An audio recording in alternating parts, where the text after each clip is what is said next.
So, good morning friend.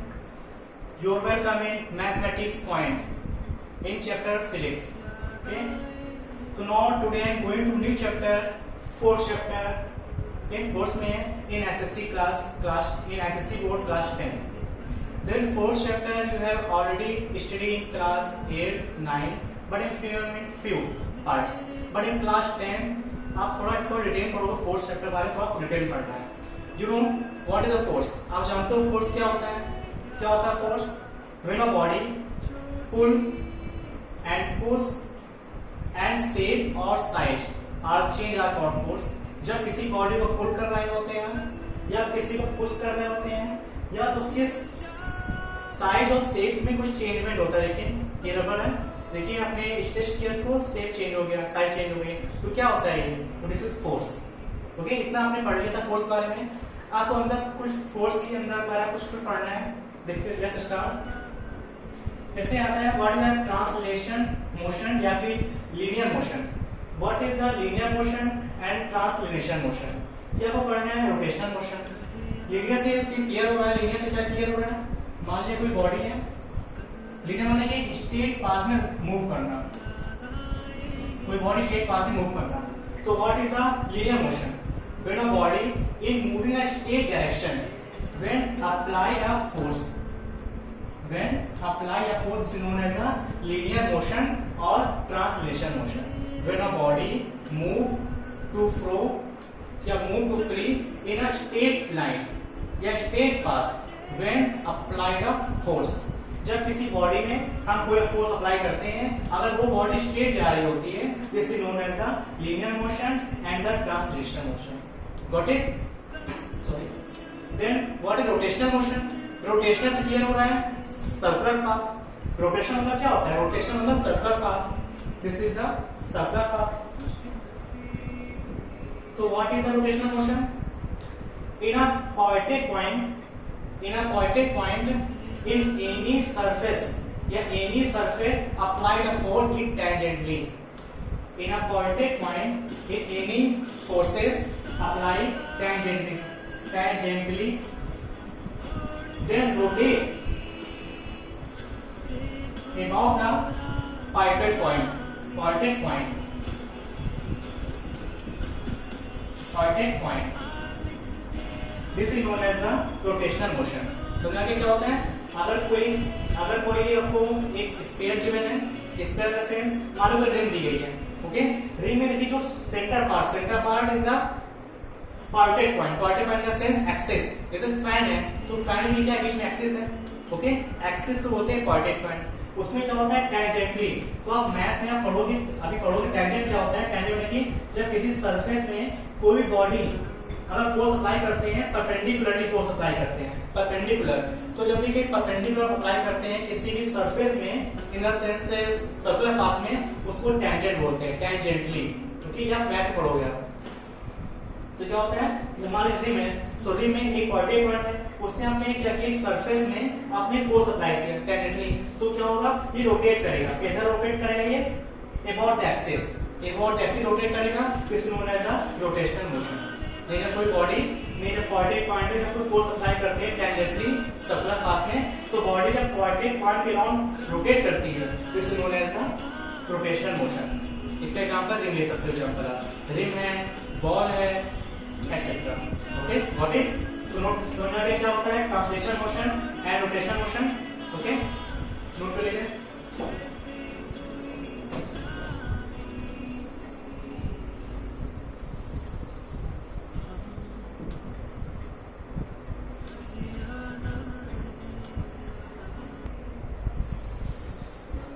Next definition है what is the movement of force.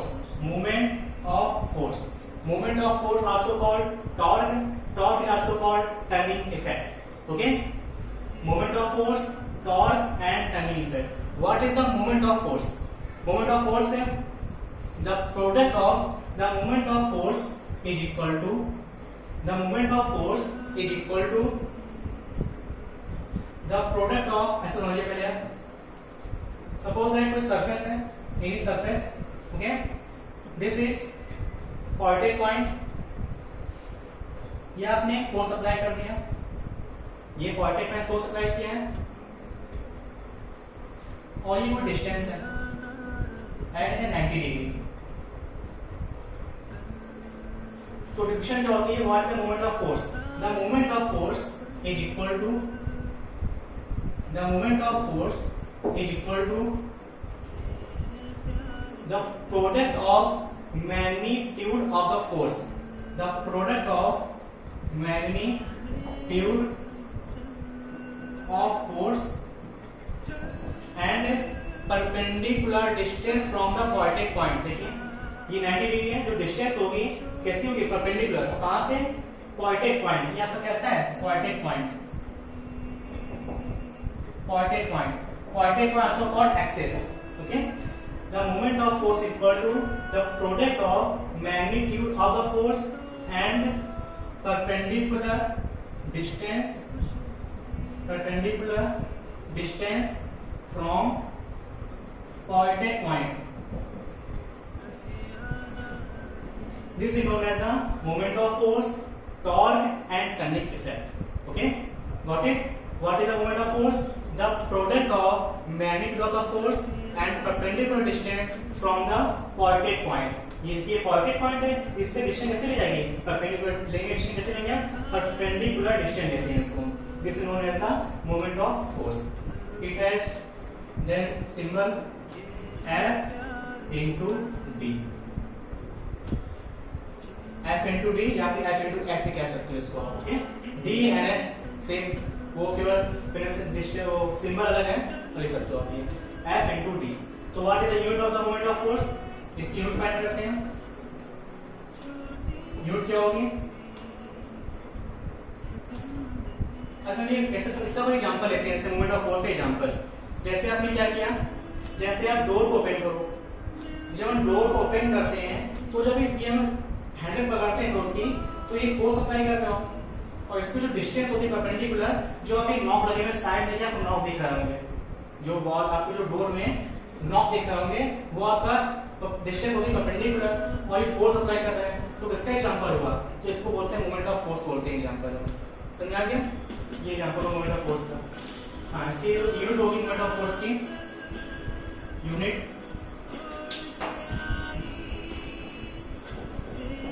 होगी इसकी F और force, force में क्या होती है, न्यूटन, न्यूटन, और डिस्टेंस यूनिट क्या होती है, मीटर, देन न्यूटन मीटर। तो यूनिट क्या होती है फोर्स की, सॉरी मोमेंट ऑफ फोर्स की, newton metre. This is MPS unit या फिर SI unit. And CGS unit क्या होगी, न्यूटन सीजीएस यूनिट क्या होती है, गुड, डाइन मीटर की CGS unit centimetre, this is CGS unit. Dyne centimetre, this is CGS unit, and newton metre, this is MPS unit या फिर SI unit. समझ आ जाती है, तो नोट करिए।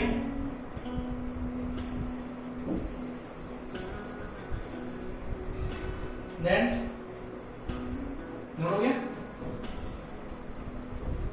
Relation between newton metre and dyne centimetre. Note करिएगा, इसे लिखा है 1 newton metre equal to 10⁷ dyne centimetre. ये होता है 1 newton metre equal to 10⁷ dyne centimetre. ये आपको क्वेश्चन बोर्ड एग्जाम आ चुका है 2 मार्क्स में। इसको आया था प्रूफ करिए, क्वेश्चन आया था, उसको प्रूफ करिए, डायरेक्ट नहीं करना, आपको प्रूफ करना होता है। वैसे करोगे आप प्रूफ, तो आप जानते हो कि know that 1 newton metre equal to, क्या लिख सकते हो न्यूटन मीटर को, 1 न्यूटन मीटर इक्वल टू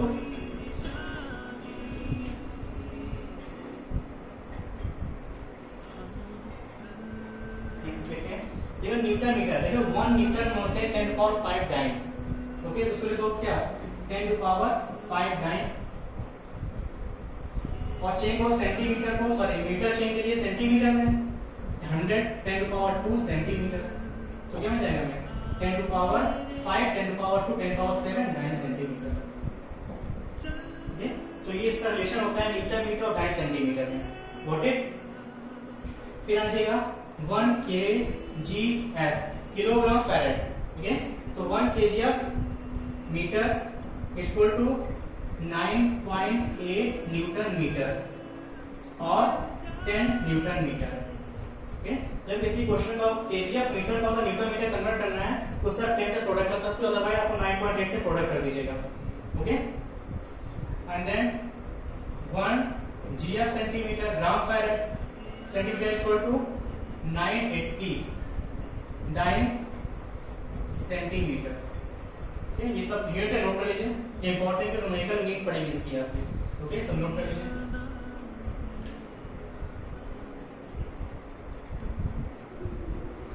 जैसे क्वेश्चन पूछ लेते हैं factor affecting the turning effect. Factor क्या होते हैं? Factor effect the turning effect या मोमेंट ऑफ फोर्स के फैक्टर क्या है? देखिए, जब भी फैक्टर की बात करें, जो फॉर्मूला लिखते हो आपको, तो फॉर्मूले आप जो वर्ड यूज कर रहे हो, कॉल्ड फैक्टर। जो भी फॉर्मूले जो चीज यूज करते हैं, कॉल्ड फैक्टर। फॉर्मूला क्या था टर्निंग इफेक्ट का? Formula F equal to F into D। ये फॉर्मूला लिखा हुआ, तो फैक्टर क्या हो जाएंगे? फर्स्ट फैक्टर होगा factor number 1 magnitude of the force. F क्या है यहाँ पर? मैग्नीट्यूड।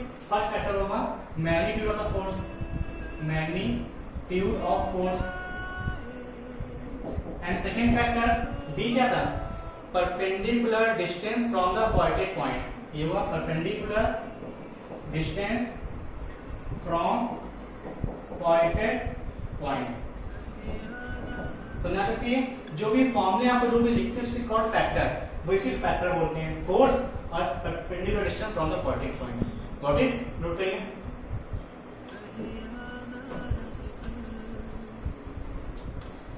अब आते हैं क्लॉकवाइज मूवमेंट और एंटी क्लॉकवाइज मूवमेंट क्या होता है? Clockwise movement, clockwise movement and anti clockwise movement.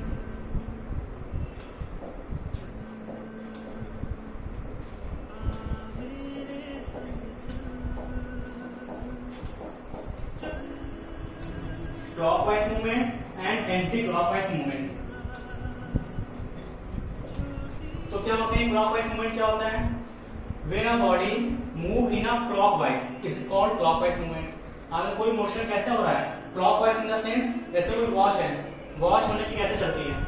ये कोई वॉच है, वॉच कैसे चलेगी आपकी? वॉच चलती है, इस तरह चलती है, देखिए ये चलेगी, तो उसको तो क्लॉकवाइज मूवमेंट बोलते हैं। When a body move in the clockwise, this is known as the clockwise movement. समझना था आपको?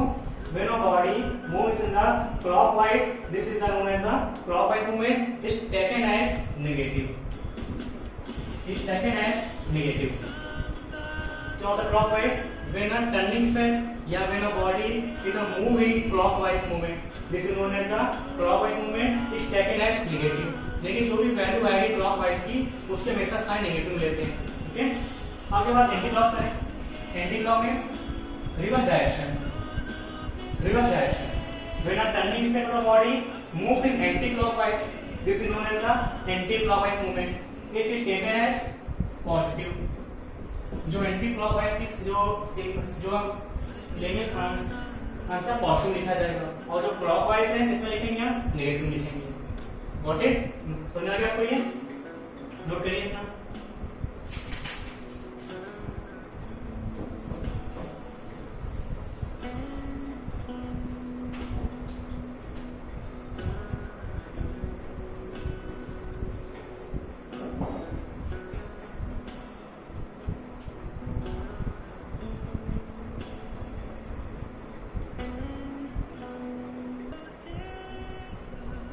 नेक्स्ट पार्ट है व्हाट द कपल। कपल होता है a pair of external force and the force of reaction is called a couple.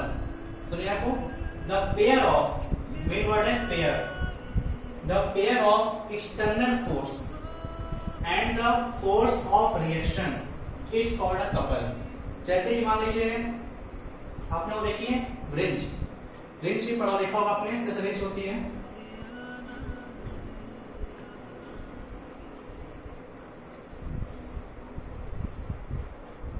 ऐसे देखिए wrench जो vehicle में यूज करते हैं। ठीक, तो क्या होता है व्हीकल को आप सॉरी इसको देखिए आप रिंच को क्या करोगे आप लेफ्ट में मूव कर सकते हो आप ये, और राइट मूव कर सकते हैं, लेफ्ट में भी है और राइट में भी है। तो क्या हुआ ये दोनों तरह से वर्क हो रहा है, कि नहीं हो रहा है ये, लेफ्ट में भी जा रहा है राइट में भी जा रहा है, तो क्या वो कॉल्ड कपल। जैसे आप देख लो, तो यहाँ पर लेते हैं टर्निंग अ वाटर टैप। आप टैप को आप लेफ्ट क्लॉकवाइज भी ओपन करते हो और एंटी क्लॉकवाइज भी ओपन करते हैं, क्लॉकवाइज भी ओपन कर रहे हो और एंटी क्लॉकवाइज भी करते हैं, एक तरफ क्लोज करते हैं, इधर ओपन करते हैं, तो उसका एग्जांपल हो गया, कपल के एग्जांपल हो गया। ओके, क्या हुआ, turning of tap, turning of tap. Okay, next है टर्निंग का की।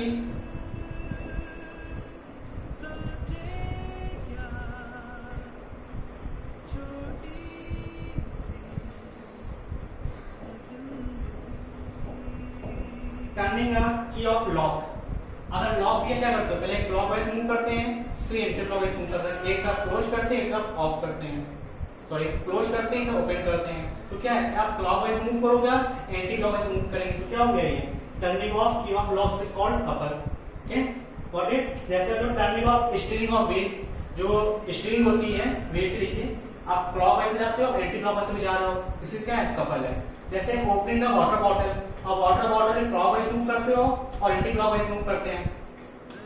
जैसे देखिए वाटर बॉटल है, वाटर बॉटल क्या करोगे, क्लॉकवाइज मूव कर रहे हो आप, ये क्या कर रहे हैं, ये हम एंटी क्लॉकवाइज कर रहे हैं, और ये क्या कर रहे हो, ये क्लॉकवाइज मूव कर रहे हैं। इससे क्या है, इससे क्या है, दिस इज कॉल्ड कपल। समझिए आपको कपल क्या होते हैं, जो फोर्स है हम पेयर में लगाते हैं both side, this is known as the couple. Got it, note down. समझा कि अब क्या होते हैं कपल, नोट करिए।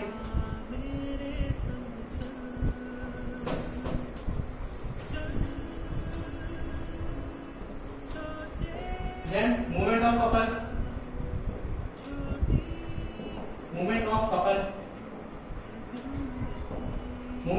ये क्या होता है, समझिए इसको।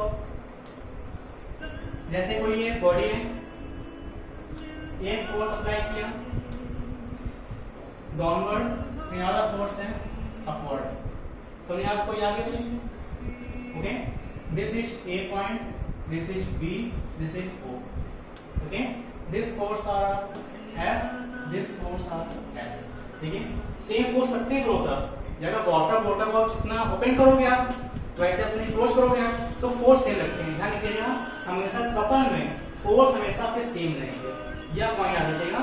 Force couple force are same in either direction. तो what is the moment of couple, the product of either forces,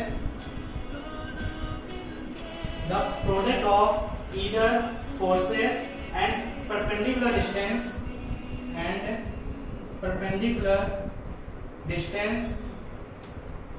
between two forces, this is known as the moment of couple. The product of either forces and perpendicular distance between two forces, this is known as the moment of couple. समझ आया आपको। देखिए वहां पे आपने moment of force पढ़ा था, moment of force में क्या पढ़ा था आपने, the product of magnitude of the force and perpendicular distance from the pointed point. But moment of couple में क्या है, the product of either forces and perpendicular distance between the two forces. दोनों में डिफरेंस है definition में। Okay, उसमें force अलग अलग हैं, बट यहाँ पे फोर्स क्या सेम रहेंगे। यूनिट्स क्या होती है, फोर्स यूनिट न्यूटन और डिस्टेंस यूनिट मीटर। ये यूनिट सेम है, मोमेंट ऑफ कपल की भी यूनिट न्यूटन मीटर है और मोमेंट ऑफ फोर्स की भी यूनिट न्यूटन मीटर है। समझिए आपको आगे नोट कर लीजिए इतना। इसका मैथमेटिकल फॉर्म देखिए, मैथमेटिकल फॉर्म। अच्छा, ये डायरेक्शन क्या होगी इसकी, डायरेक्शन ठीक है, पहले फाइंड करते हैं। सपोज है movement of force about A, okay, movement of force about A, movement of mathematical form दिखाना आपको। ये मूवमेंट ऑफ फोर्स अबाउट ए, देखिए हमें मूवमेंट ऑफ फोर्स का फॉर्मूला क्या पढ़ा था आपने, मूवमेंट ऑफ फोर्स का फॉर्मूला क्या पढ़ा था, the product of force and perpendicular distance from the pointed point. Okay, A point ये, हमें एक मूवमेंट ऑफ फोर्स चाहिए, तो फोर्स ये हुआ और डिस्टेंस आपकी ये होगी, क्योंकि ये आपका कोऑर्डिनेट पॉइंट है। जो ये O है आपको कोऑर्डिनेट पॉइंट लिखा होगा, कोऑर्डिनेट पॉइंट, ओके। ये कोऑर्डिनेट पॉइंट है, तो फोर्स और distance from the coordinate point, कितनी डिस्टेंस है इसकी, AO, तो क्या हो गया F into AO, got it. जब फॉर्म अप्लाई किया नहीं मोमेंट ऑफ फोर्स का, फोर्स इनटू डिस्टेंस, ये फोर्स हो गई और यहाँ पे डिस्टेंस हो गई। समझ आ गया आपको? प्रॉब्लम हो रही हो, इसको D1 लेट कर दो, इसको D2 लेट कर दो, यहाँ डिस्टेंस क्या ले लेंगे हम, D1 ले लेंगे, गॉट इट।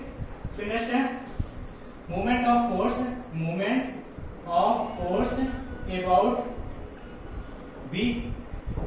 अब B पे मोमेंट ऑफ फोर्स फाइंड करना है, तो मोमेंट ऑफ फोर्स क्या होगा, देखिए moment of force into distance from the coordinate point. देखिए ये डिस्टेंस, ये परपेंडिकुलर डिस्टेंस भी है, F into distance, force into distance, F into D2, F into D2। आप बोथ को ऐड कर दो, F into D1 plus F into D2, then F common, D1 plus D2, then F लिखिए D1 plus D2 क्या होता है, D1 plus D2 AB, ये क्या होता है, मोमेंट ऑफ कपल, ये हो गया। तो सुनिए आपको डिफिनेशन क्या होती है, the moment of couple is equal to the product of either forces and distance between and perpendicular distance between their forces, okay. ये हो गया, ये इसका प्रूविंग है। तो अगर मोमेंट ऑफ कपल आता है तो आपको प्रूविंग दिखानी पड़ेगी आपको, ओके, इसे मोमेंट प्रूविंग। तो नोट डाउन, फिर आगे देखते हैं।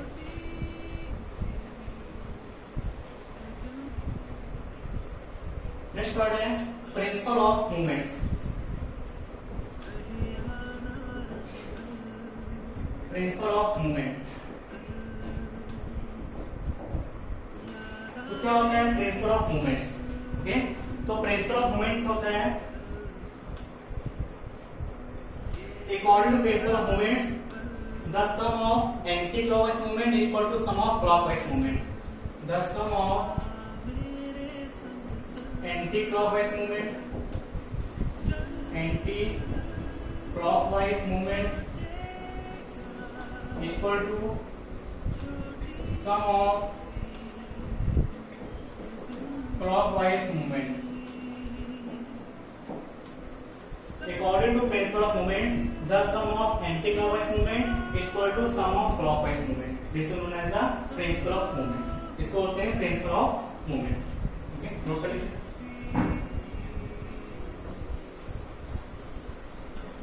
हाँ, तो आपके थ्योरी पार्ट फिनिश हो चुका है। अब इसकी इसकी वजह न्यूमेरिकल करने हैं, जो मूवमेंट ऑफ फोर्स बेसिस आपको न्यूमेरिकल करने हैं। आपका थ्योरी पार्ट या फोर्स खत्म हो गया है, ओके। देखते हैं न्यूमेरिकल, पहले कुछ पॉइंट्स समझ लीजिए। जैसे मान लीजिए ये फोर्स है एक F1, ओके, और एक इसका ये कोऑर्डिनेट पॉइंट है, ये फोर्स इसका F2 है। कुछ पॉइंट याद रखिएगा,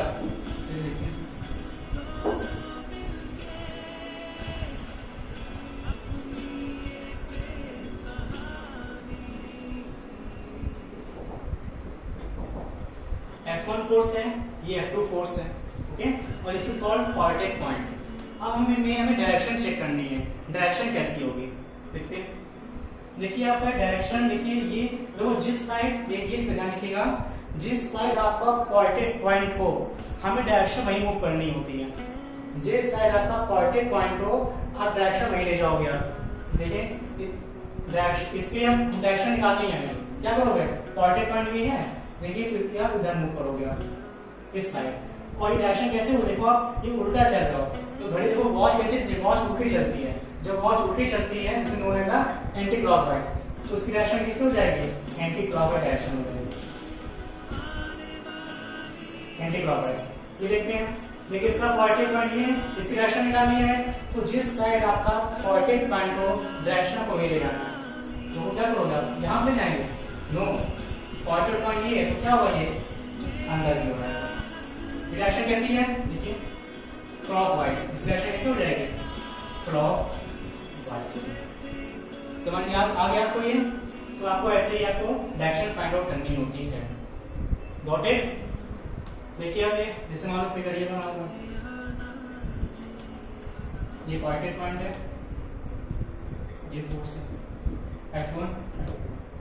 इसकी डायरेक्शन निकालनी कैसे जाओगे आप? ये पॉइंटेड पॉइंट है, अंदर क्यों जाएंगे, तो इसका डायरेक्शन कैसी हो जाएगी? रिवर्स जाएगा। तो आप ये देखिए ऐसे घूम रहा हो, उल्टा घूम रहा हो, तो क्या होगा? Anti clockwise. एंटी क्लॉकवाइज के लिए देखिए इसका पॉइंटेड पॉइंट ये है, तो यही तो जिस साइड पॉइंटेड पॉइंट होता है आपको वहीं पे जाना होता है। जिस साइड आपका पॉइंटेड पॉइंट है आपको डायरेक्शन वहीं से निकालनी है। पॉइंटेड पॉइंट ये मूव पर आइए, तो मतलब इसकी डायरेक्शन कैसी होगी? Anti clockwise. तो बोथ की डायरेक्शन एंटी क्लॉकवाइज है। समझ में आ गया आपको? अब इसी आपसे क्वेश्चन कहते हैं फाइंड द रिजल्टेंट फोर्स। आपको रिजल्टेंट फोर्स या टोटल फोर्स फाइंड करना है। टोटल फोर्स फाइंड करना है। क्या फाइंड करना है? टोटल फोर्स या फिर रिजल्टेंट फोर्स। वो चेक करते हैं। देखिए किसी भी क्वेश्चन में अगर एक फोर्स एंटी क्लॉकवाइज है, दूसरा फोर्स क्लॉकवाइज है, तो हमेशा सब्ट्रैक्ट करोगे। तो इसका रिजल्टेंट फोर्स क्या होगा? F1 minus F2। हमेशा ग्रेटर से स्मॉल सब्ट्रैक्ट करना है। हमेशा आपको ग्रेटर से स्मॉल सब्ट्रैक्ट करोगे। ओके, अगर one force is clockwise and another force is anti clockwise, one direction is a clockwise direction and another direction is anti-clockwise direction, then resultant force may be subtract. समझ में आ गया आपको? Case second, got it? If one direction is anti-clockwise, another direction is clockwise, then resultant force and total force are the F1 minus F2. Then resultant force क्या होगा? आपने जो निकाल लिया, आपको इसकी डायरेक्शन निकालनी पड़ेगी। देखिए ये डायरेक्शन F1 की है, ये F2 की है, तो इसकी डायरेक्शन क्या होगी? जब इसमें से आपका जो चीज साइन बड़ा होगा, मान लो आपने सॉल्व किया, एंटी क्लॉकवाइज सॉल्व कर लिया, एंटी क्लॉकवाइज 10 मीटर आ गया, फिर आपने क्लॉकवाइज किया, क्लॉकवाइज आपका 5 मीटर आ गया, इसमें ग्रेटर क्या होगा? क्या ग्रेटर है? एंटी क्लॉकवाइज है, तो जिसकी वैल्यू ग्रेटर होती है डायरेक्शन उसकी वो होती है। तो यहाँ पे डायरेक्शन कैसी होगी? वो आपकी एंटी क्लॉकवाइज डायरेक्शन होगी। आगे समझिए, ये आपको पॉइंट याद रखना है। वो डिपेंड करता है रिस्पॉन्स किसकी वैल्यू ग्रेटर है। ओके, अब बात यहाँ करते हैं। इसमें एंटी क्लॉकवाइज डायरेक्शन है, दूसरी भी कैसे एंटी क्लॉकवाइज हो। अब one direction is anti clockwise, another direction is anti clockwise, there is resultant force R, दोनों ऐड कर दो, F1 प्लस F2। जो भी इसका आंसर निकल के आएगा ऐड कर देंगे। इसमें होगा एंटी क्लॉकवाइज मूवमेंट। इसकी डायरेक्शन कैसी होगी? जिसकी डायरेक्शन ऑलवेज एंटी क्लॉकवाइज होगी। समझ गया आपको? फिर से पॉइंट समझिए। क्या बचा आपको हमने? If one force is anti clockwise, another force is a clockwise, sorry, one direction is anti clockwise direction, another direction is a clockwise direction, then resultant movement of force are subtracted। उसको subtract करोगे। इसमें से अगर anti clockwise direction greater है तो direction उसकी anti clockwise होगी। If direction is clockwise तो डायरेक्शन क्लॉकवाइज होगी। Okay, note number 2, when one direction is anti-clockwise, another direction anti-clockwise, then both are add। अगर दोनों anti-clockwise हो, दोनों को ऐड करते हैं और डायरेक्शन हमेशा anti-clockwise होती है। Got it? Rule number 3, if direction one direction is clockwise, another direction is also clockwise, then both are added और डायरेक्शन always clockwise। अगर एक clockwise डायरेक्शन है, दूसरी भी clockwise डायरेक्शन है, हमेशा दोनों को ऐड करेंगे और साइन हमेशा clockwise होगा।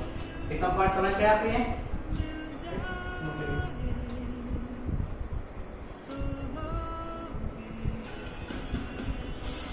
ये समझिए आप इसको according to principle of movement based problem कैसे सॉल्व करोगे आप?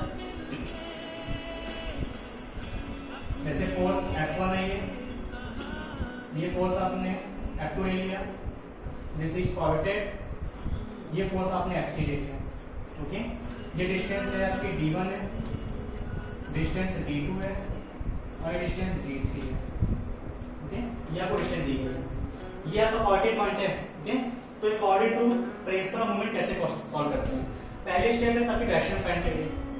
फाइंड करिए F1 डायरेक्शन, F1 ये पॉइंटेड पॉइंट ये, डायरेक्शन कैसे जाएगी इसकी? है कैसी डायरेक्शन है? ये एंटी क्लॉकवाइज। इसमें आते हैं पॉइंटेड पॉइंट ये इधर मूव करोगे आप, डायरेक्शन कैसे होगी इसकी? आप एंटी क्लॉकवाइज। सब लिखते हैं डायरेक्शन पॉइंटेड पॉइंट ये और ये फोर्स है क्लॉकवाइज। आगे सुनिए, ये होती है आपकी एंटी क्लॉकवाइज, ऐसे होती है क्लॉकवाइज। ओके, क्लॉकवाइज, ये एंटी क्लॉकवाइज। देखिए अच्छे भी स्टार्ट क्वेश्चन जब इसमें मोमेंट ऑफ टेंशन अप्लाई करते हैं, principle of moment, principle of moment जब इसको अप्लाई करोगे आप तो एंटी क्लॉकवाइज अलग ऐड कर देते हैं और क्लॉकवाइज इक्वल टू कर देते हैं। तो आपने क्या डेफिनेशन क्या पढ़ी थी इसकी प्रिंसिपल मूवमेंट के लिए, the sum of clockwise movement is equal to sum of anti clockwise movement, this is known as the principle of movement, the sum of clockwise movement and sum of anti clockwise movement, this is known as the principle of movement. देखिए sum of anti clockwise, ये anti clockwise ही है। देखिए force क्या लग रहा है इसका, F1, फॉर्मूला क्या होता है मोमेंट ऑफ फोर्स का, F1 into perpendicular distance from the pointed point. F1 की ये फोर्स क्या है, F1 इनटू डिस्टेंस कहां से लिया, डिस्टेंस हमेशा कहां से लेते हैं, फ्रॉम द पॉइंटेड पॉइंट, कितना है d2 है, प्लस इसके लिए आते हैं F2, डिस्टेंस कहां से लेंगे हमेशा, ऑलवेज सॉरी पॉइंटेड पॉइंट से, क्या डिस्टेंस मिलेगी हमें d1। ये दोनों एंटी क्लॉकवाइज है, ऐड कर दिया, equal to sum of clockwise, clockwise के लिए फोर्स F3, डिस्टेंस क्या है इसकी पॉइंटेड पॉइंट से d3, तो आपको इस जैसे नोटेट करना है। तो समझ में आ गया, जो आपका एंटी क्लॉकवाइज अलग लिख देंगे और क्लॉकवाइज अलग। अगर यहाँ पे एक और होता तो उसको भी ऐड कर देते हैं, समझ रहा है आपको ये। और ये डायरेक्शन जैसे लिए हमेशा डायरेक्शन लेते हैं, हमेशा ऑलरेडी डायरेक्शन लेंगे पॉइंटेड पॉइंट से, तो फोर्स इसका F1 ये फोर्स है, तो इसकी डायरेक्शन कहां से लेंगे, पॉइंटेड पॉइंट से, ये यहां से यहां डायरेक्शन होगी है। जब F2 में आएंगे तो इसकी डायरेक्शन पॉइंटेड से लिया जाएगा, जब F3 में आएंगे पॉइंटेड ये, तो हमेशा आपको distance from the pointed point से डिस्टेंस लेनी होती है। ओके, समझ आ गया आपको ये। तो आपको जो न्यूमेरिकल है मोमेंट ऑफ फोर्स में इसी डायग्राम बेस में क्वेश्चन आते हैं बोर्ड में, आपको डायग्राम बनाकर दे देंगे, आपसे कहा जाएगा इसका मोमेंट ऑफ फोर्स फाइंड करिए। गॉट इट, रफ करें, फिर से क्वेश्चन देखते हैं। फिर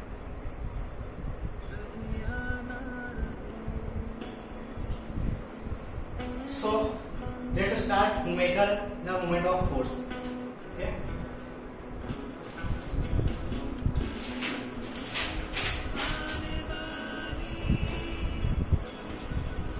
बुक है फ्रॉम सलीना, बुक है सलीना, ओके, एसएससी बोर्ड। जैसे क्वेश्चन नंबर फर्स्ट देखते हैं हम।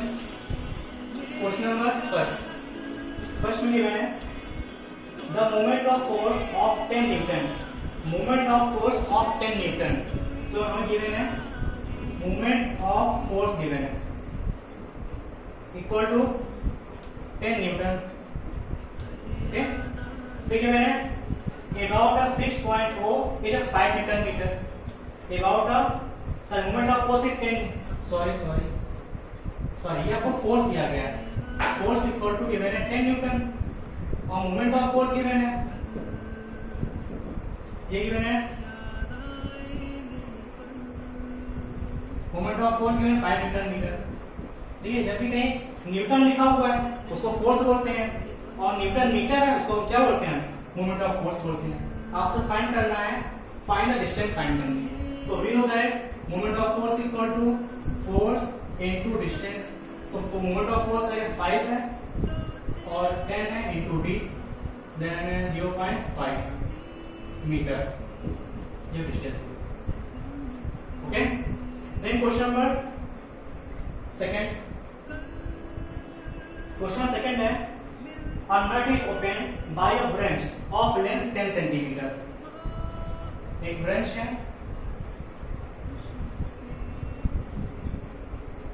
a nut is opened by a branch of length 10 centimeter, length क्या है 10 सेंटीमीटर लेंथ है ब्रांच की। If the least force required 5 Newton, तो इसमें जो फोर्स अप्लाई हो रहा है फोर्स इसमें 10 न्यूटन है, तो आपको फाइंड करना है, find the moment of force. ठीक है, तो मोमेंट ऑफ फोर्स का फॉर्मूला क्या पड़ा, moment of force equal to force into distance. तो फोर्स गिवन है 10 न्यूटन, डिस्टेंस देखिए आपको देखिए सेंटीमीटर में, हमेशा डिस्टेंस से लोग मीटर में लेंगे क्योंकि ये जब फोर्स न्यूटन में है तो डिस्टेंस भी किस में चाहिए, एमकेएस यूनिट में। तो डिस्टेंस क्या लेंगे 10 सेंटीमीटर है, तो उसको कन्वर्ट कर लीजिए मीटर अपॉन 100, तो 1 newton metre, 1 newton metre. Find moment of force needed to turn the nut, find the moment of force needed to turn the nut। तो ये जो आपका मोमेंट ऑफ फोर्स आया है, ये आपका बोथ साइड आया है, लेफ्ट साइड भी और राइट साइड भी। सॉरी सही ना, ठीक है, समझ याद आपको? एक मिनट, सॉरी कंफ्यूजन हो गई। सॉरी यहाँ पे जो फोर्स है 5 न्यूटन है, यहाँ 5 न्यूटन, तो 5 यहाँ भी कर लो, तो ऐसा है 0.5 न्यूटन। नोट करिए।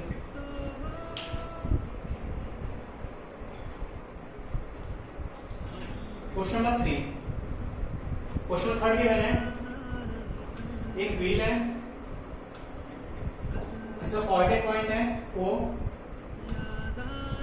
ये B है, ओके, और फोर्स अप्लाई हुआ है F equal to 2 Newton,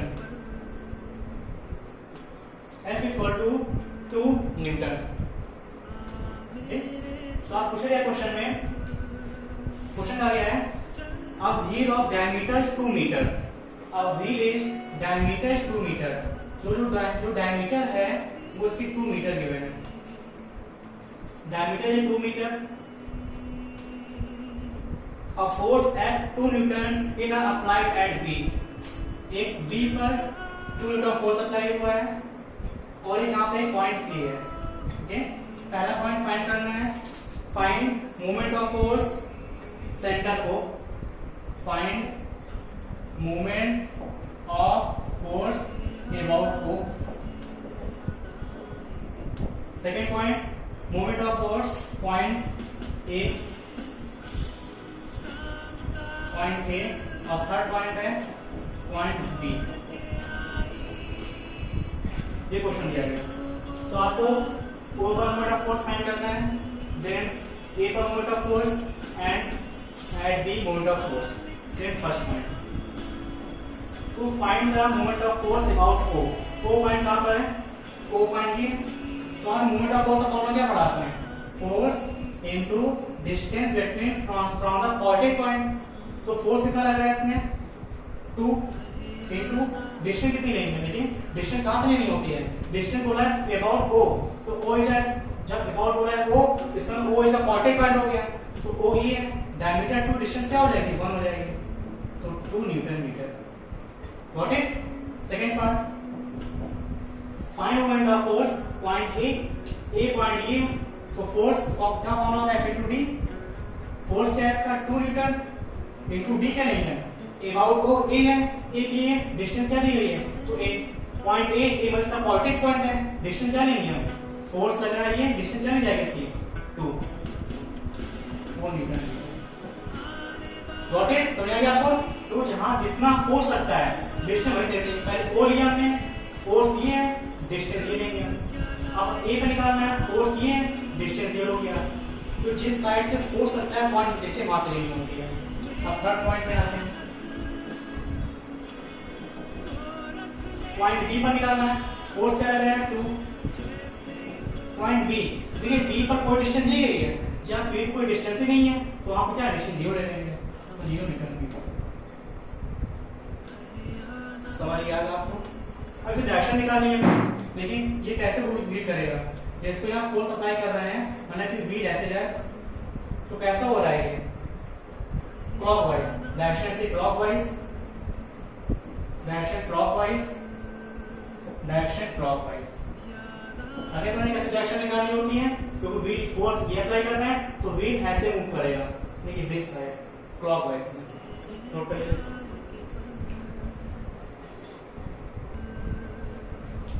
then question number 4 यहाँ को दिया गया है, तो फाइंड करना फर्स्ट पार्ट है moment of force F1 about O। Moment of force F1 about O formula होता है F into D। Force apply हो रहा है इसमें 5 न्यूटन, डिस्टेंस कहां तक है, किसके को अकाउंट फाइंड करना है, हमें अबाउट O फाइंड करना है, तो O ये डिस्टेंस कितनी दी गई इसकी? 2, तो क्या होगा इसका? 10 न्यूटन मीटर, ओके। और से डायरेक्शन कैसी होगी? Anti clockwise. Second point, find moment of force about O. F2 find करना है, F2 के लिए F इंटू डी, फोर्स 3 है, डिस्टेंस क्या लेंगे, देखिए डिस्टेंस ओ से ये 4, answer 12 newton metre, direction clockwise, direction clockwise. Then third point है total moment of force, total moment of force. आपको बताया था मोमेंट टोटल निकालने के लिए अगर एक एंटी क्लॉकवाइज है दूसरा क्लॉकवाइज, क्या करते हैं, दोनों को सब्ट्रैक्ट कर देते हैं। ओके, देखिए इसमें ये एंटी क्लॉकवाइज है और ये क्लॉकवाइज है, then total moment of force क्या होगा, 12 minus 10, 12 minus 10 means 2 newton metre. वो सब्ट्रैक्ट क्यों किया, because one is anti clockwise, दूसरा आपका क्लॉकवाइज है। जब एक एंटी क्लॉकवाइज होते हैं एक क्लॉकवाइज होते हैं, उसको सब्ट्रैक्ट कर देते हैं। और इसकी डायरेक्शन कैसी होगी, बताया हमने, इसमें जो जिसकी वैल्यू ग्रेटर आ रही है, ग्रेटर क्या है 12 है, तो डायरेक्शन कैसी होगी इसकी क्लॉकवाइज। जिसकी वैल्यू बड़ी होती है, इसकी मोमेंट ऑफ फोर्स ग्रेटर होता है, उसकी डायरेक्शन बड़ी लिखनी होती है। ओके, नोट करिए इसको।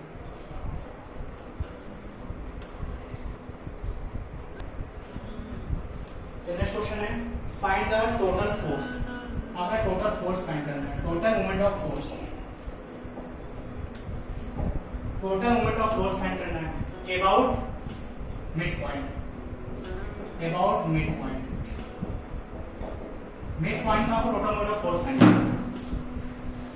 देखते हैं, इसके लिए निकालिए मोमेंट ऑफ फोर्स,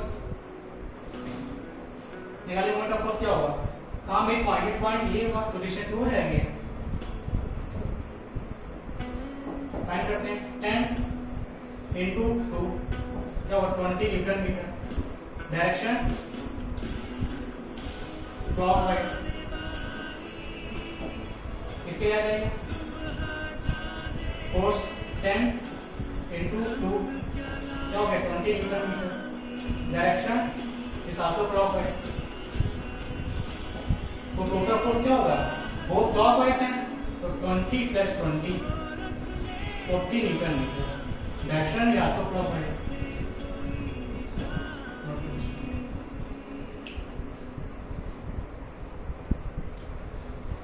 ये क्वेश्चन देखिए, ये आपके एग्जांपल क्वेश्चन 15 है। ओके, देखिए इसमें आपको total moment of force find करना है, टोटल मोमेंट ऑफ फोर्स। देखते हैं, लेट्स स्टार्ट। पहले हम ए के लिए फाइंड करते हैं, फॉर ए। तो ए के लिए मोमेंट ऑफ फोर्स क्या होगा, ए के लिए क्या होगा, फोर्स क्या लग रहा है 4, डिस्टेंस क्या 0.9, 4 इंटू 0.9 3.6 न्यूटन मीटर। डायरेक्शन कैसी होगी, देखिए डायरेक्शन कैसी होगी, clockwise. For B force D की में 0.8 3.2, डायरेक्शन क्लॉकवाइज। क्योंकि पॉजिटिव पॉइंट ये है, जिस साइड पॉजिटिव पॉइंट होता है वही मूव करना होता है हमें। फॉर सी फोर्स 4 है और distance 0.6 2.4 newton metre, direction positive ये है, इधर जाएंगे एंटी क्लॉकवाइज। ओके, दो क्लॉक है, एक एंटी क्लॉकवाइज, क्या करेंगे, इस दोनों को ऐड कर देंगे, सॉरी एक को सब्ट्रैक्ट कर देंगे। करिए, तो क्या होगा, दोनों को ऐड करो, सॉरी क्वेश्चन पूछा गया इसमें, which force has the least moment of force about O, which force has the least, किससे सबसे कम है। देखिए क्वेश्चन आपका एक्सरसाइज 1 15 नंबर क्वेश्चन है, ये आपका एक्सरसाइज फर्स्ट ए का क्वेश्चन 15 है। ठीक है, पूछा गया इसमें which force has the least moment of about O, सबसे कम किसमें है, सी पर, इसका आंसर सी हो जाएगा। सेकंड है विच force has the largest moment of force, सबसे ज्यादा किस पर है, ए पर है, ए पर से हो गया। फिर पूछा गया what is the resultant torque about the O, और रिजल्टेंट टॉर्क क्या होगा, ऐसा निकालोगे, ये दोनों ऐड हो जाएंगे तो सब्ट्रैक्ट कर देंगे 3.6 3.2 और माइनस 2.4, तो ये 8, 6.8 माइनस 2.4, 4.4 और डायरेक्शन ये दो क्लॉक है ना, तो इसका डायरेक्शन एक क्लॉक है। Okay,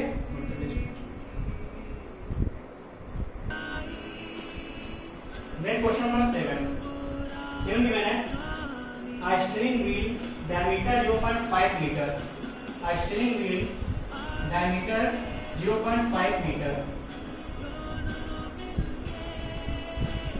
rotate anti-clockwise, anti-clockwise rotate करना है। by applying a force 5 Newton, anti-clockwise 5 Newton, क्योंकि अगर यहाँ ज्यादा क्लॉकवाइज होता है, एंटी क्लॉकवाइज जाना है तो फोर्स यहाँ से लगेगा एंटी क्लॉकवाइज के लिए। दो डायग्राम बन गया। फिर पूछा से calculate moment of force, find करें अबाउट ओ, निकालिए तो 5 इनटू अबाउट ओ की डिस्टेंस क्या होगी इसकी 0.25। बस सॉल्व करो आप आंसर आगे समझे।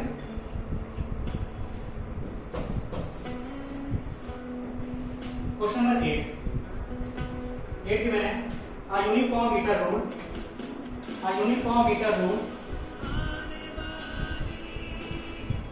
provided at its midpoint so provided है midpoint,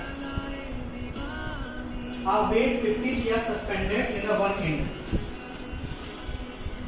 देखिए जब भी नई बात है मीटर रूल की बात हो रही होती है, हमेशा जो आपका रूल होता है हमेशा आपको 100 सेंटीमीटर का होगा रूल। अगर कहीं भी लिखा हुआ नहीं है कि 50 centimetre 20 centimetre, we take always length of roll is 100 centimetre. Okay got it, या फिर 1 मीटर लेना, बिकॉज 1 मीटर इज 100 सेंटीमीटर। और हमेशा आपको जो भी फोर्स दिया जाए हमेशा वो फोर्स है हमेशा 100 पर हैंग कराएंगे। कोई भी फोर्स है हमेशा उस फोर्स को कहाँ हैंग कराएंगे, हमेशा हैंग कराते हैं 100 पर। ओके तो क्या है इसमें a uniform meter rule which are pointed at midpoint, a uniform meter rule, uniform a rule a metre है ना, तो क्या वो 100 सेंटीमीटर ले लेते हैं इसको, ये 0 है ऐसे ही, तो क्या वो 100 सेंटीमीटर हो जाएगा क्योंकि 1 मीटर दिया गया है 1 मीटर, उसको कन्वर्ट सेंटीमीटर कन्वर्ट कर लिया। ठीक है इसमें a weight of 50 g suspended at the one end, एक वेट है हमेशा जब भी 1 एंड बोले हमेशा हैंड कहाँ कराते हैं, हमेशा हैंड कराएंगे हमेशा 100 पर, 0 पर ही लेंगे हमेशा 100 पर लेंगे। कितना वेट है वहां पर 50 g, तो आपने 50 g हैंड करा दिया। ये बोला गया आपसे where should a weight of 100 g be suspended to keep the rule horizontal, where should a weight of 100 g be suspended to keep the rule horizontal।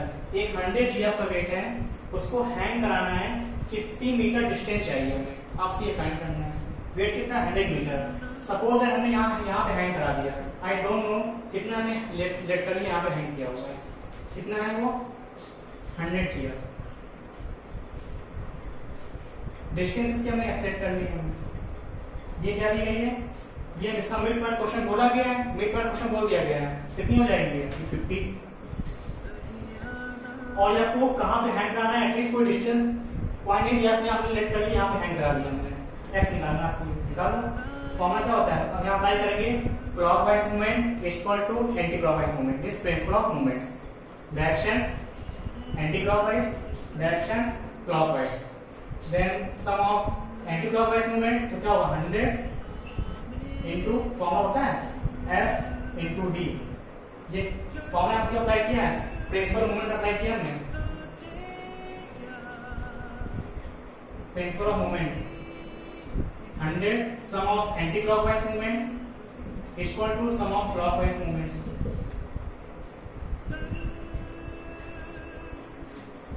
So x equal to 50 into 50 upon 100, x equal to 25 centimetre. कौन सा क्या होगा 25 centimetre on the other side, जो 25 centimetre rule को horizontal करना है जो wait होगा वो 25 सेंटीमीटर इन अदर साइड आपको हैंग करना पड़ेगा। समझ गया आपको?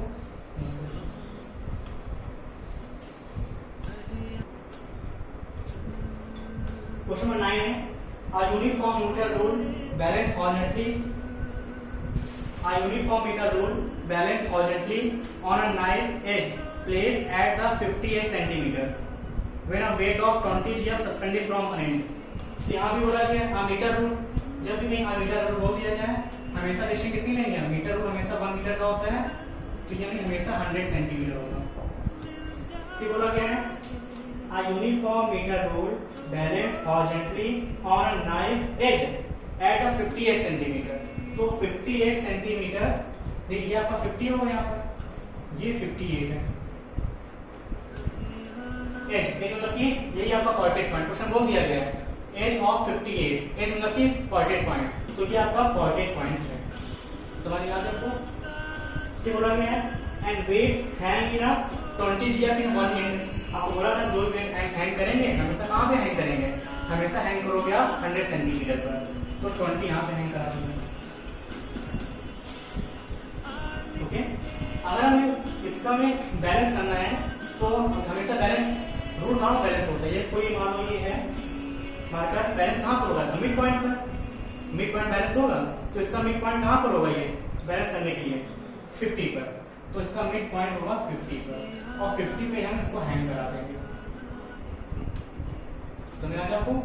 तो ये हमें जब रूल बैलेंस करना होता है हमेशा रूल कहाँ बैलेंस करते हैं? इसका मिड पॉइंट पर, तो मिड पॉइंट का 50 लेंगे, ये इसका पॉइंटेड पॉइंट है। फिर से अप्लाई कर देंगे principal of movement, principal of movement apply करो, W इंटू एफ ले लो, एफ इंटू डिस्टेंस कहाँ लेते हैं? हमेशा पॉइंटेड पॉइंट में। डिस्टेंस कितनी हो जाएगी? 8, 50 और ये 58 इक्वल टू 20 इंटू डिस्टेंस कितनी हो जाएगी? 42। F equal to 20 into 42